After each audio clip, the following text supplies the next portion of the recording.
السؤال الثاني وموضوعه ملف المتصرفين. الكلمة لأحد السادة المسؤولين من فريق الاتحاد المغربي للشغل لتقديم السؤال. شكرا السيد الرئيس. السيد الوزير، نسائلكم عن الإجراءات التي تعتزمون القيام بها لتسوية ملف وضعية فئة المتصرفين المشتركة بين الوزارات، وشكرا. كلمة لكم السيد الوزير. السيد الرئيس، شكرا السيدة المستشارة المحترمة. الإجراءات التي تعتزمنا القيام بها أود أن أذكر أن الأمر على غرار الفئة ديال التقنيين. الفئة ديال المتصرفين هي فئة مشتركة بين الوزارات. هذه الوزارة عندها واحد المهمة أفقية، وهذه الفئات موجودة في كل الوزارات، في الصحة، في التعليم، في العدل، في التعمير إلى غير ذلك. إذن فهو شأن حكومي ماشي قطاعي. طبعا أنا أتولى بكل اعتزاز الجواب والاجتهاد وتقديم الاقتراحات، ويمكن نأكد لك بأن الحكومة واعية بالأدوار اللي كتلعب هذه الفئة، لا في الجماعات المحلية اللي كما تفضل وزير الداخلية قبل قليل، ولا حتى في مختلف الإدارات العمومية. الإجراءات اللي سنعتزم القيام بها، الإجراء الأول هو توفير قنوات للحوار، وهذا شيء أساسي جدا للحوار، لأن كاين هناك ملفات، كاين هناك قنوات، وكاين هناك مؤسسات وضوابط للحوار الاجتماعي. وهذه الفئة أنا يمكن من بعض المركزيات النقابية هي أول فئة استقبلتها بعد تشكيل هذه الحكومة، واستمعت لهم وعارف، وكنتمنى أنه بيكون شوط مقبل للحوار لتدقيق الملف المطلبي للنظر في إيجاد الحلول لهذه الفئة هذه. شكرا سيدي المستشار. الكلمة لك في إطار تعقيب.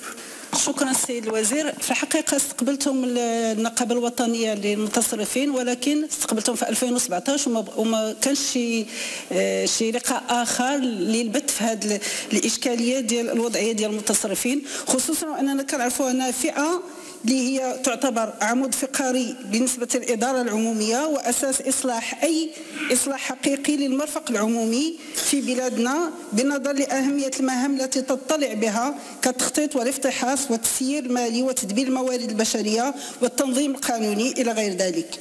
ورغم ذلك لا زالت هذه الفئة تعاني من التمييز المعنوي والمادي مقارنة بفئات أخرى التي تقوم بمهام مماثلة، علما أن عدد المتصرفين اليوم بالمغرب يناهز 40,000. سيد الوزير، فقد عمر ملف المتصرفين طويلا وأصبح مثالا لتلكؤ الحكومة وتهربها من وضع حد لمعاناة هذه الفئة تحت ذريعة الحل الشمولي أو الحل التفكيكي لمنظومة الوظيفة العمومية.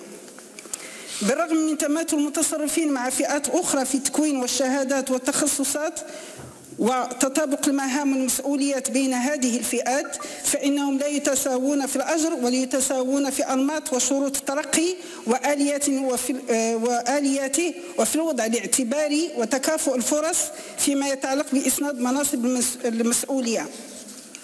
ويمكن إجمال هذا التمييز سيد الوزير في اللا عدالة الأجرية بين المتصرفين وباقي الفئات الأخرى، بل أكثر من ذلك، فالمتصرفون المسؤولون منهم يتقاضون أجورا أقل من مرؤوسهم المنتمين لبعض الفئات الأخرى، والأقل منهم في الأقدمية والتجربة.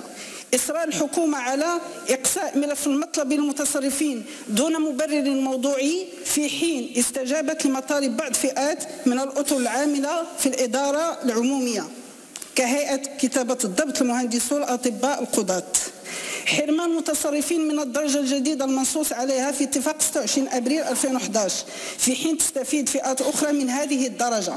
عدم تفعيل مادة 12 من المرسوم 206377 بشأن النظام الأساسي الخاص بهيئة المتصرفين التي تنص على إحداث منصب متصرف عام، حيث اكتفت الحكومة بتعيين 8 متصرفين فقط وحرمان المئات منهم في الوقت الذي تستفيد فيه فئات أخرى من أطر الدولة من منصب مماثل. سيد الوزير، لذلك فإننا في الاتحاد المغربي للشغل إذ نطالب الحكومة برفع التمييز والحيف المادي والمعنوي والذي يبدو أنها مصرة على التعامل به مع فئة المتصرفين، ونؤكد مرة أخرى على ضرورة مراجعة النظام الأساسي لهذه الفئة وتدقيق المهام والصلاحيات المرتبطة بالتعدد المهني في إطار مقاربة تشاركية بعيدا عن القرارات الانفرادية التي ثبت فشلها وضيعت عن بلادنا سنوات الإصلاح. ولا يفوتنا السيد الوزير إثارة الانتباه حول الوضع الشاذ للمتصرفين في وزارة الداخلية المحرومين من الحق الدستوري في ممارسة. كلمة لكم سيد الوزير، عندك 19 ثواني زايدة.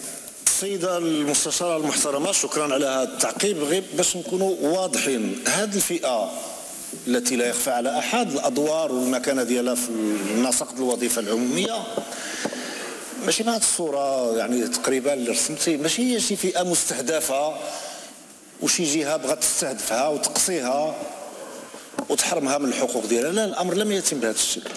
الأمر بالضبط كما أجبت السيد المستشار قبل قليل، وهو أنه في شي زمان ما كانت واحد المقاربة فئوية، تيجي واحد السيد مسؤول إما لأنه عنده تعاطف مع شي فئة وتيتحاور معها، راه كانوا الناس تيتحاوروا مع جمعيات ماشي مع النقابات، وتيسوي لها الوضعية. تيجي واحد آخر عاود كيختار واحد الفئة، وهذا الشيء راه في التاريخ مسجل في المحاضر، وكيسوي الوضعية هادو. من بعد تبين الهيئة ديال المتصرفين بأنه كاين واحد الإجحاف كبير، لأنه ما كاينش تماثل في الأجر مقابل تماثل في المهام المؤدات. هذا الشيء اللي تفضلتي به صحيح، كاين في واحد الحالات ماشي معمم. الآن شنو غادي نديروا؟ واش نستمروا في هذه المقاربة الفئوية، عاود نجلسوا مع واحد الفئة ونرتبوا لها الأوضاع ديالها، عاود نشوفوا مع هذه الفئة؟ هذا منهج ربما غادي يكون تتنعدم فيه شوية المسؤولية الحكومية. الحل هو إيجاد، يعني الحل الشامل ماشي هروب، هو مسؤولية كبرى. يمكن تكون هذا الجواب ما عندوش شعبية، ما عندوش واحد الواقع شعبي، انا غنجلس معك ونلقى لك حل، لكن هو يبدو انه حل اللي خصنا نستوعبوه ونجلسوا كاملين نتفاهموا. انا ما جلستش معاهم في 2017 لاخر مره، تلاقينا في عده مناسبات وتظاهرات، ومستعد نجلس مع هاد الاخوان باش نرتبوا الاولويات ونشوفوا الاشياء اللي غتكون مكلفه واللي ماشي مكلفه، واللي هذا العام واللي العام الجاي. فالحوار مفتوح مع هاد الاخوان على اساس ان ننفذوا المطالب ديالهم في الحل الشمولي. وشكرا. شكرا السيد الوزير على مساهمته القيمة معنا في هذه الجلسة.